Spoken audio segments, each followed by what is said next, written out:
Oh, no. You don't even know what it is. Still dealing.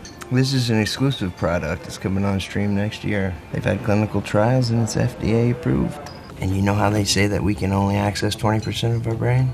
Well, what this does, it lets you access all of it. And that's on the house. I don't want to... 12 seconds later. How much worse could it get? It was at this moment that he knew. He fucked up. Was it possible? Could I have killed someone? Boy, that escalated quickly. Howdy. Hello there. Today we're going to be talking about Bradley Cooper's 2011 thriller, Limitless. Yeah, baby! That's what I've been waiting for. That's what it's all about. This movie is corny to the extreme, with a large serving of douchebag. That's right. A douchebag. I'm super embarrassed at the high school me who loved this movie so much. Ugh, I thought it was so cool. I rewatched it so I can relive the intelligent paranoia-fueled magic that I remembered from back in the day, but... That's stupid! You're stupid! Stop being stupid! I was just given some frat bros pill-fueled reimagining of Wolf of Wall Street. Even half listening to any language, I became fluent.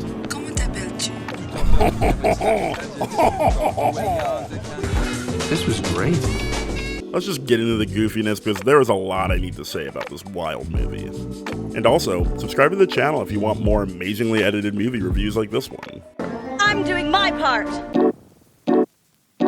We start off with a friggin' flash forward, which is honestly one of my least favorite things in movies. Whenever this happens, I always know it's going to be a slow start because they usually only insert the exciting flash forward because the beginning is boring.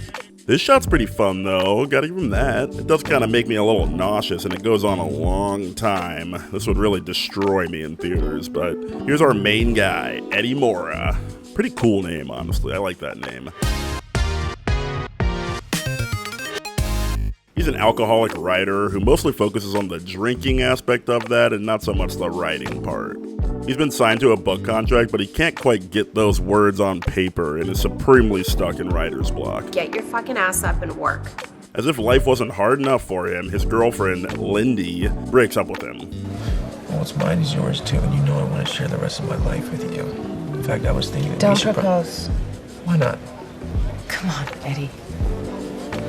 This is hardly a surprise. He's really down bad these days. I'm surprised. While on a not-so-hot boy walk, he runs into his ex-wife's brother. Eddie Mora! He used to be a dealer, but now he seems to be ballin'. Do I look like I'm still dealing? No, you don't, no. He gets the movie started by just dropping off a pill for our guy and doesn't really give that much details about it. Well, I'm afraid I'm gonna have to leave you here, Eddie. But I really do want to do this again. So call me. Like, he just leaves really quickly, like strangely fast. That's suspicious. Such a strange scene. That's weird. He takes the pill and it starts to kick in at the perfect time, when he's getting chewed out by his landlord. Like the rent's not low enough. The pill makes him super smart, but honestly, it mostly just turns him into a pompous jerk. Like, I would not want to hang out with this guy. You don't like me, and I don't blame you. You see a self-defeating, energy-sucking piece of shit who's sponging off your husband. You're wishing I'd blow my brains out, but my existence shouldn't make you this upset. What is it? He's pulling info from shit that he barely saw years ago, but it's working. The Riz is landing, that's for sure.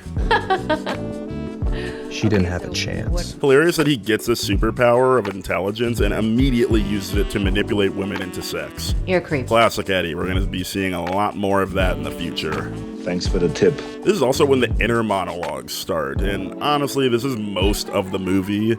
It's really just Bradley Cooper narrating the thoughts to himself. I wasn't high, wasn't wired, just clear. I knew what I needed to do and how to do it. It gets pretty tiresome, but don't worry, you're only getting the abridged version here. I got you. I got you, homie! He wakes up super hungover, but he's got the fruits of his late-night cram sesh ready to turn into his publisher. You're kidding. Words have appeared on paper. Yes. She absolutely loves it too, so... Okay, how did you do this? Now he's really desperate for some more NZT. Yeah, that's what the smart pill is called, NZT. No, don't like that. He hustles back to his ex-brother-in-law's apartment to find him all sorts of messed up. Hey, oh, whoa. It's kind of wild how this didn't raise any red flags for him, because he should probably not want to get involved with this pill anymore. That doesn't sound very FDA approved, Vern. FDA approved, that's a laugh. You didn't really believe that shit, did you? He tells him to go run a few errands for him, and when Eddie strolls back in, excited to get his fix, the place is ransacked and Vernon is dead. Eddie calls the cops, but still searches the place hard for some of that sweet NGT. Hi, I'm Bloody Jay. I'm an addict. He somehow finds it before the cops get there, but he still gets interrogated about the sketchy situation that he's found himself in. Buy some drugs? No, what? He may not be on the smart drug right now, but he's still way smarter than your average cop, so he talked his way out of it. Now he's got a large supply of the pill, so things really start to improve for him, but there's always this guy in a brown coat who's following him around. Kind of sketchy. Don't let my He starts investing in the stock market, which honestly I kind of doubt would work in reality. Winning big in the stock market is more about insider information than intelligence, but whatever. Even though he is super smart, he makes the biggest mistake of the movie, and he borrows $100,000 from a very shady loan shark. You take this, you mine. Okay. You don't pay, you know what we do? I cut you at waist. Peel your skin up over your head and tie a knot in it. You don't die from this. You suffocate. Okay. Good luck.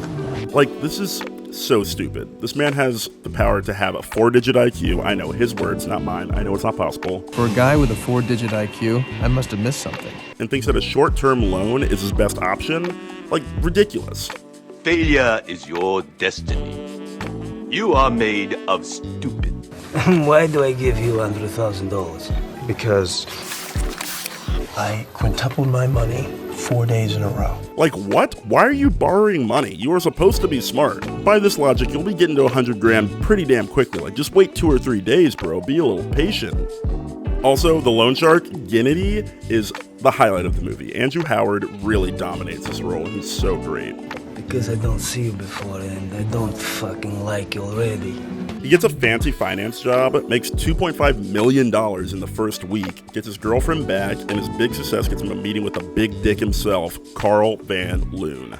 Oh shit, and Bart Bass is there too. Fun! Delusions of grandeur. I don't have delusions of grandeur. I have an actual recipe for grandeur. 20 minutes later. Well, you're an amazing con artist, so you're a very smart young man. Take a look at these companies. Tell me what you think. Well, this must be some big-ass merger you're contemplating. Meet me tomorrow at the St. Regis at 10 and tell me how the gutsy little schmuck who needs a ride home would restructure these deals. Also, this meeting really exposes how gross of a businessman Eddie really is. Like, should we even be sympathizing with this guy? I mean, come on, the two of you together? The whole world would have to come begging for energy like Oliver Twist in his bowl of gruel. After the meeting, though, the bad effects of the drug finally come to head, and he experiences an 18-hour loss of memory where he can only remember small bits and pieces of the day. He basically browned out. Browned out? What's browned out? Oh, it's when you drink so much that everything goes brown. It's not as severe as a blackout, because I remember bits and pieces. I like to call it browning out. Never heard of that before. There's a good reason for that, Frank, because I think Mac just made it up on the spot. I did. He goes to his next meeting with Carl De Niro without the drug because he's mad shook from the memory loss, and it goes pretty poorly. What do you know about Hank Atwood? I owns about half of Colorado. So this is prepared, Eddie? Homie's attention span is like a goldfish, and he's struggling like it's a New Year's Day hangover. I don't feel so good. He sees a newscast and sees that a girl has been murdered, and that's a girl who looks familiar from his blackout. That's not good. Did he do this? Did I do that? He finally starts researching NZT and finds that everyone who has taken the pill is either dead or in the hospital. Of all the people I called, 3 were dead and the rest were sick. You probably should have looked into this while you were on the pill, bud. Would have made things a lot better. Now, to make things even worse, the loan shark shows up because he's mad that he hasn't been paid yet. And it's like, what? Eddie, brother, you are mega intelligent. How did you forget to pay this guy back in the last 2 weeks? You have over $2 million. What do you think I am, some financial institution? Oh, no, you're right. Gennady pushes him around until he drops a pill, and because he's a scumbag, he's like, hells yeah, give me that random pill. Drugs are bad. You shouldn't do drugs. Eddie goes to the bank to pay him back, and Gennady is really buzzing on this NZT. He's a big fan, and he'll definitely be back for more. What's in this stuff? It's just vitamins and aspirin. You're full of shit, Eddie, baby. He starts to control the side effects of NZT by microdosing and getting proper sleep and nutrition. He gets his life back on track with bodyguards to protect him from the moochers, a laboratory to reverse engineer the NZT, and the best attorney in town to help him with the murder case. Just between us. Were you there? I don't remember. Eddie's been helping Big Dick Carl with this massive merger, and on the big day, the other business guy, Atwood, falls into a coma. My husband experienced some pain and dizziness this morning. He's currently at Lenox Hill, undergoing tests. Eddie now realizes that Atwood is also on NZT, and he must be running out of his supply. How many other meteoric rises might be explained by NZT? At least I had some. Even though it's been in the background the whole movie, the murder case is still happening. I thought we straightened this out, Detective. A witness identified the Maria Winberg suspect as this person. And he has to go to the police station to participate in the lineup. As close to your clones as I could possibly get. It's gotta be just one big, handsome blur to this guy. He gets out of there pretty quickly and seems like he's gonna be innocent in this case, but he gets his NZT stash stolen from him without him even knowing. Where is it? Seriously, like, where is it? It's not okay. His lawyer actually betrayed him because he's also working with Atwood. Hey, the thing of beauty. You have that made? I did. Eddie's really struggling now without the drug, and shit gets even scarier when his bodyguard's hands are sent to him in a delivery. I also love how it literally says hand delivery on the package. That's a fun little joke. Brother, Looks like those guys aren't protecting him anymore. I'm in danger. He locked himself in his penthouse to hide from the loan shark, and look at that, we're back at the beginning of the movie. Back to the flash forward. Who would have thought? Not me. Gennady breaks in, demanding more NZT, and he's probably going to kill Eddie. Did you know the small and large intestines is 20 foot long? I had no idea. I don't believe it. I gotta see this for myself. But Eddie nails the quick time event and stabs him to death. Woo, feeling good. His lackeys are coming really soon, though, and Eddie needs to think his way out of this, so he slurps up Gennady's blood like a junkie vampire so he can ingest some of the NZT that is still in his system. What the fuck? Ew. What the fuck? He takes care of the goons pretty easily now that he's intelligent, and he goes to his lawyer's house to retrieve his stolen pills, and now it's all still possible. 1 year later, and shit's going great for Eddie. He's mega rich, he's published a book, he's running for Senate, and he even dyed his hair? This is weird, but it's for sure different. Like, is this an effect of the drug? I don't know. Big Dick De Niro shows up, and it's initially pretty chummy and fun. Carl? Mr. Mora. But he's there to blackmail Eddie because he already bought the company that makes NZT, and he has already shut down Eddie's labs as well. I wish you'd come to me at first, Eddie. I could have bought Ivan at 33 a share. We could have been partners. Eddie, of course, is already 10 steps ahead of him, though. He's already weaned himself off of the drug and retained the abilities that he got from it. Do you want to be president of the United States or brain dead, stuck full of tubes? See, once you know what's in it, you can tweak it, re-engineer it, get the bugs out, taper off. Well, on it or off it, there's no scenario where you're not working for me. How do you know you're going to be alive this time next year? What do you do? Something's pumping at half mass in there. Walls of your heart are dilated. Aortic valve stenosis. You're gonna need to get that replaced. But you already knew that. He's good. He does not need Big Dick De Niro anymore. You know, you should really be glad about this, because me working for you, you'd end up as my bitch. And the movie ends with Eddie being a pompous dickweed one more time in front of his girlfriend. 大大面呀，两个去摇兵，轻松小龙虾，千万不要给我围巾啊！围巾会保护你的衣服。可是会把我当脏做。I really wish the waiter would have just been like, I don't speak Chinese, bro. I grew up in Cleveland. What? Movie over. Woo! Woo! That was a lot of fun. This movie really just revolves around Bradley Cooper because there's not a lot of times where he's not on screen. You sure about that? Like seriously, I just scanned through the entire movie, and if you ignore the establishing shots, there's only one scene where he isn't the focus. A scene where his girlfriend, Lindy, is running from the code guy. But even in this scene, he's talking on the phone with her, and they cut back to him a bunch of times. There's someone following me.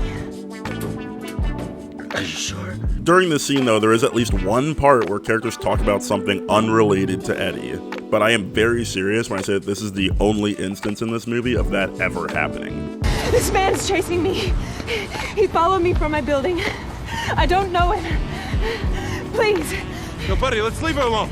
So if you ignore that super short 4-minute portion, he is literally in every single scene of this movie, and there's never a time where he is not physically or audibly in a scene for more than 9 seconds.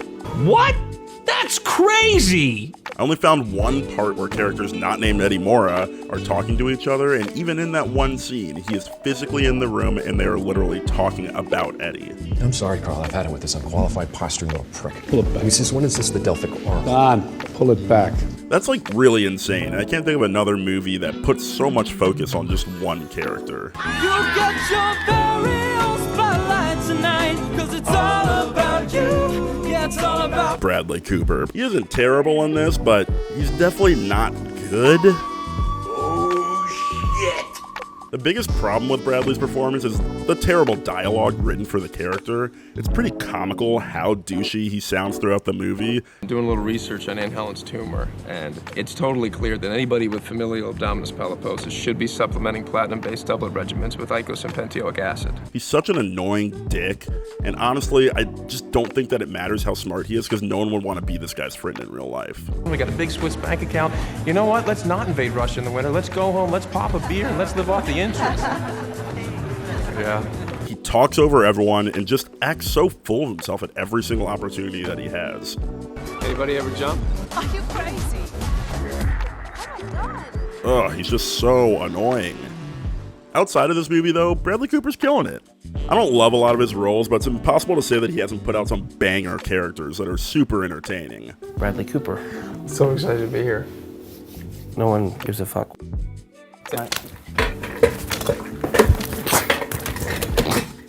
His first movie, being Wet Hot American Summer, is hilarious. There's a lot of comedians in this movie, and it's tough to focus on one person in this ensemble cast. I'll fart my way into that snatch. Just you watch.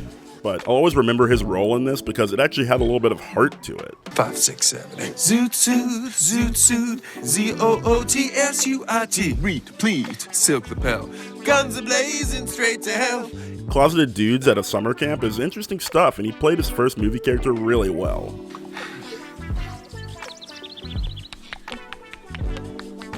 McKinley's a... Bruh. Don't say that. What are we gonna do? Hey! McKinley and Ben! This is for you. It's a chaise lounge. We didn't know if maybe you guys already had one. We have the receipt if you do. No, we don't have one. Thank you. It's impossible to talk about the Coopster without mentioning his role as Phil in the Hangover movies. You know, I just have to say, I have never seen a more beautiful, elegant, just regal creature. Check it out, dude, fuck this tiger. These movies are dumb. But it's the fun kind of dumb, and the plots are good enough to keep you really entertained. Running around the desert together in Las Vegas, looking for strippers and cocaine. Except for the third one. The third one is god-awful. Just skip that one. So long, gay boys! He also kills it with the voice acting. His role as Rocket Raccoon in the Guardians of the Galaxy movies is very well done. They were not looking at you funny. You got anger issues. Mature yourself! The CGI on his character definitely brought a lot of the character to life. Well, supposedly these bald bodies find you attractive, so maybe you can work out some sort of trade. You must be joking. No, I really heard they find you attractive. But Bradley still did a great job with the voice, and his performance in the third installment was by far the highlight of Marvel cinema in the last 10 years for me. A purpose for what? They made us for nothing. Just stupid experiments to be thrown away. There are the hands that made us, and then there are the hands that guide the hands. Excellent work there. Even though I don't really like these movies, I gotta give him props for being great in The Place Beyond the Pines, Silver Lining Playbook, and A Star is Born. These aren't really my kinds of movies, but I gotta admit that he is great in them. Thanks! It's wild how well he was able to sing alongside Lady Gaga, too, in A Star is Born. In all the good times, I find myself longing. Homie really can do it all. Get off that nigga dick, bro. What is you doing? What? No, you right. I was dick riding. That's what I'm saying, bro. You gotta calm down with that shit. Yeah, my fault. Also, weird little fact, did you know that he was in 4 movies with Jennifer Lawrence between 2012 and 2015? Wow. It's wild how much they tried to capitalize on the success of Silver Lining Playbook. Didn't even try. Made lots of money. Let's talk a little bit about the bad now, though. Nightmare Alley was really stupid. Fuck you. And because he was a producer on this, he was probably responsible for cutting my guy Dian Bihar's scenes out of it too. I talk about this more in my basketball review, so definitely check that out. Everyone loves it. But you can't screw over my guy Squeak and get away with it. Now you fucked up! Now you fucked up! You have fucked up now! In all seriousness, though, this movie suffers from the same thing that Limitless watchers can recognize too. Bradley Cooper is in every single scene. There's just too much focus on him, and it really just makes the whole movie a Bradley Cooper movie. A lot of his movies kind of fall into this problem where they really want you to know that he is the star of the movie by shoving him down your throat in every single scene. Take a few production days off and let the other characters breathe, bro. No. And yeah, I gotta say it, but Maestro. I mean, do I even need to say more? Like, what the hell is this? I like big noses because, well, because you can kind of like sit on them. This movie got so many award nominations, not really any wins. And I feel like this will be looked back on as one of the most overrated films from this generation. Overrated as fuck, in my opinion. I mean, 7 Oscar noms, 7 BAFTA noms, 8 Critics' Choice noms, 4 Golden Globe noms, and 0 wins. Oh. It's insane to get so shut out like that, but honestly, Bradley Cooper is kind of used to it. Excuse me? In his career, he's been nominated for 12 Oscars, 11 BAFTAs, and 6 Golden Globes, but he only won 1 BAFTA out of all of those 29 nominations. Again. Oh! I kind of do feel bad for him because that is a lot of nominations. This is a dream come true, and all I can say is believe in yourself and don't give up, because there is a spot on that stage for you. Good night. War Dogs is a movie that I really like too. Seriously want to drive to Baghdad? David, we're gun runners. Let's go run some guns. It's super dumb, but it's a wild ride from start to finish, and Jonah Hill laughing will forever be stuck in my head.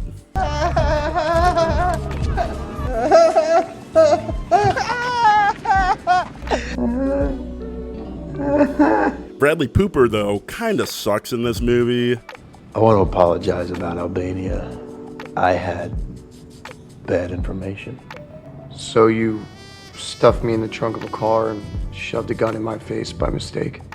Yeah, I'm not a bad man, but in certain situations, I have to ask myself, what would a bad man do?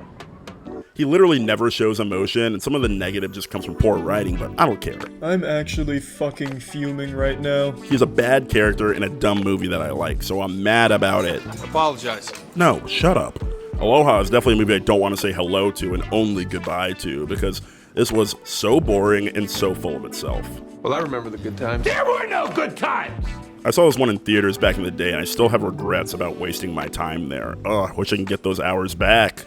I really wish I didn't see that and, try to erase my memory. Alright, it's gone. At the end of the day, I do actually like Bradley Cooper as an actor, but I definitely don't love him as much as some of his more Cooper-focused movies need for enjoyment.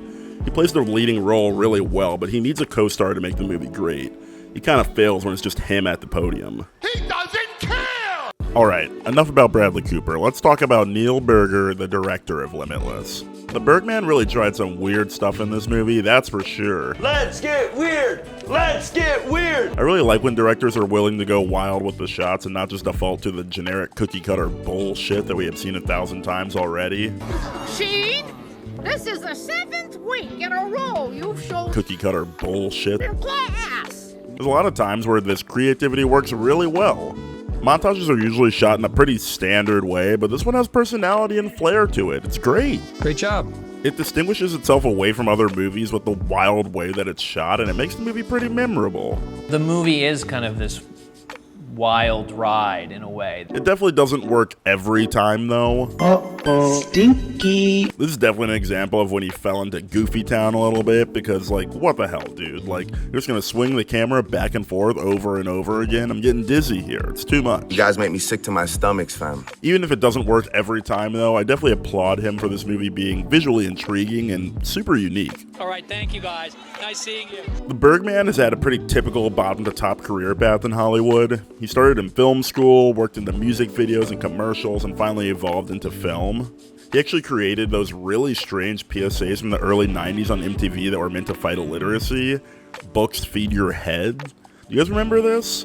As Grigor Samsa awoke one morning from uneasy dreams, he found himself transformed in his bed into a gigantic insect.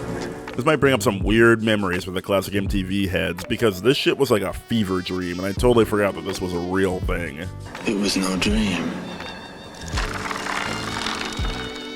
He has made a handful of movies, but honestly, I haven't seen any of them except for The Illusionist. Thank you for being honest with me. All of his other movies also have very solid critical ratings, and there's a few of them that I want to check out in the future. Let me get one recession special. Yep, and for him? Yo, man, don't do that. Talk to him. Sorry, for you?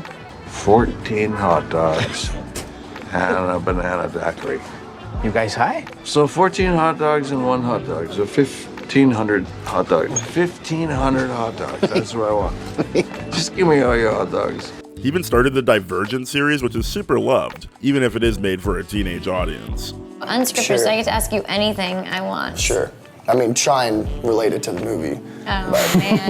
What's your favorite color? If Divergent. I kind of doubt that the Burgman had anything to do with this, but I gotta talk about maybe the dumbest marketing stunt ever that they attempted with this release. Let's check out the video right here. Go for it. Okay, that device you see plugged into the iPhone, that's my video transmitter. Now this is my video repeater. Basically, it takes any video signal coming out of the iPhone and it boosts it, enhances it. And I can take over any other video signal that I want that I put this close to. So what we're filming on the iPhone right now, I'm gonna put on one of these screens. So yeah, it's just like one of those standard fake-looking videos that you see all the time over YouTube, but then... Oh, did you see that? Did you see that? There's a little bit of Limitless peek through there at the end of the video. Is that it? Oh, no. Ah, good. So the plan was to make a viral video that barely had any connection to the movie at all, and then released a second video 2 days later that directly tied it to the video. How do you come up with this stuff? NZT. What's that?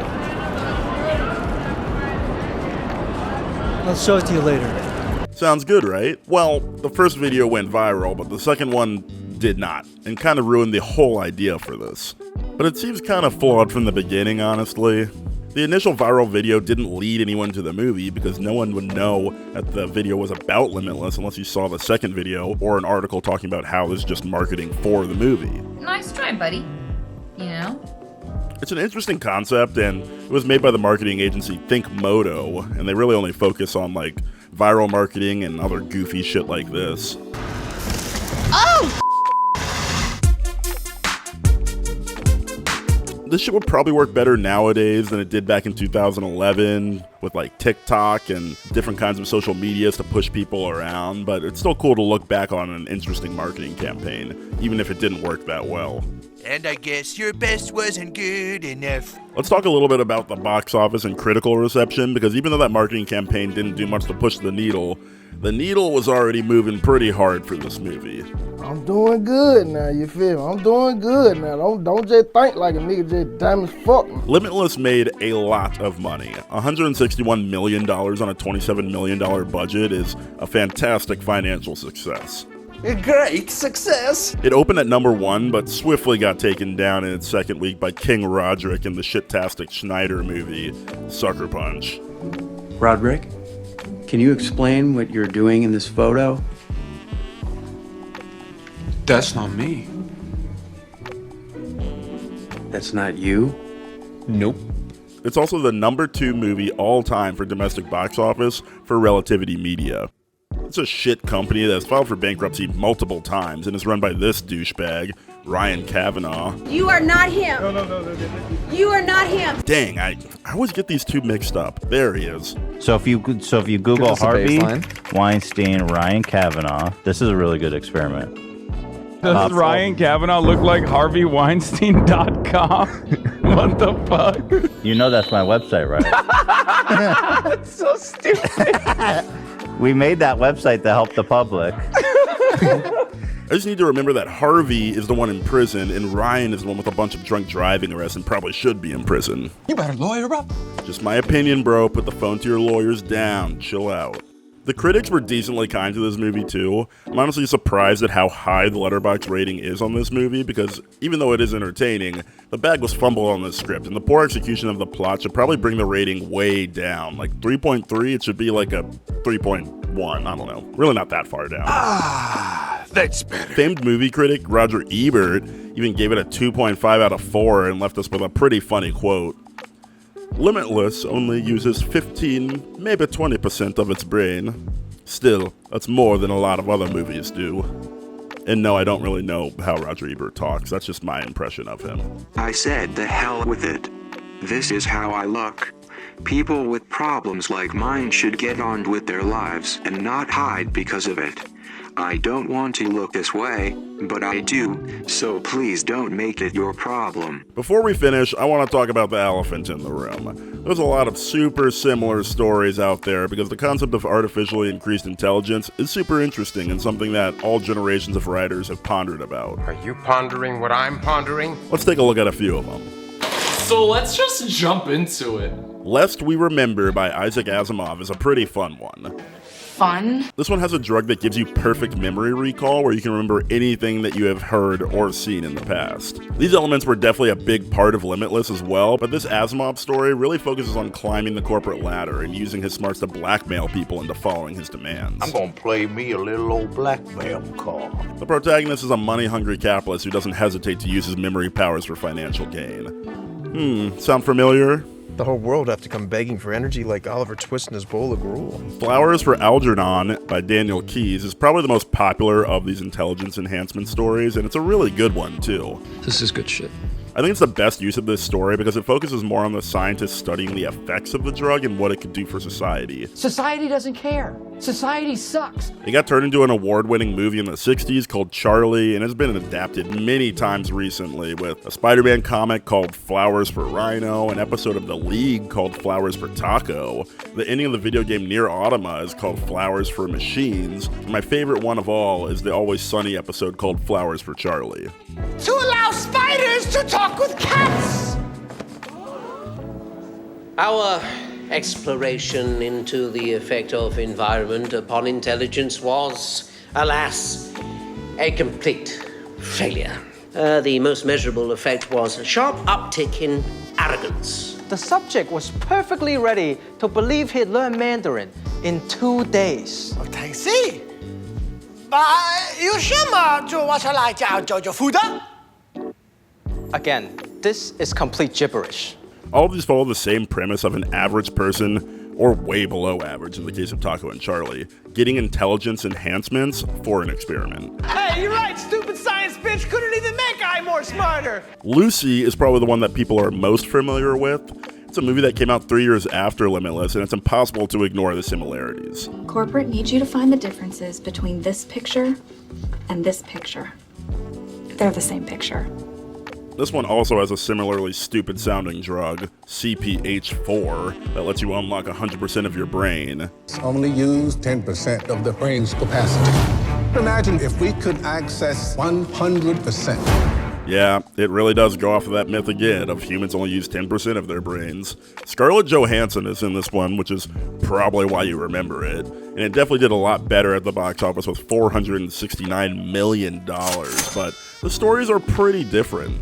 When Lucy gets her intelligence enhanced in this movie, she goes way farther than profiting on Wall Street and starts to literally bend space and time with her intelligence. It's a way more cerebral version of the story that is super fun as well. How did she get there? Oh my God, Morty, how did she get there? How did she get there.